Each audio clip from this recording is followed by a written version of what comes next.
नंदनकानन प्राणी उद्यान आज 60 वर्ष पदार्पण कर आज प्रतिष्ठा दिवस में प्राणी उद्यान में विभिन्न कार्यक्रम कर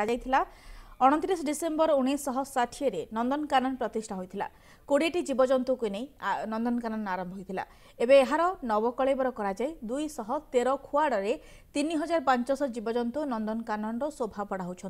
प्रतिष्ठा दिवस अवसर में गत वर्ष रेणुका ओरसरू जन्म नहीं दुईटी कलालोमयुक्त बाघ को दर्शक निमंते छड़ा जाइए बासु और चंदन नाम आज से नामकरण कर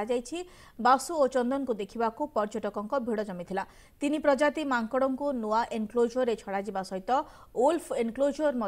उद्घाटन कर मुख्य अतिथि भाव जटणी विधायक सुर राउतराय सहित उत्तर विधायक सुशांत राउत जोग देथिले।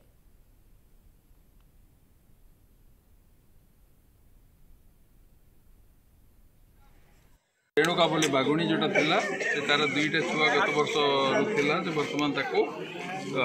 एनक्लोजर को छाड़ीबा को समय हैला तांकर से एनक्लोजर को छड़ा हैला तांकर नामकरण हैला मानेबर हमरो विधायक दी जण जी आछथि से तांकर नामकरण करले आ एबे ना तार रहले बसु अस्पताल 60 वर्ष यार प्रतिष्ठाता डॉक्टर हरे कृष्ण महताब दारुटेंग पंचायत रघुनाथपुर पंचायत ये अंचल को नहीं नंदनकानन जन्म 20 वर्ष भितर जानकी पट्टा बेले बहुत विरल जंतु सिंह बाघ गंडा सब आनी सब लोप पाई सब सरिला।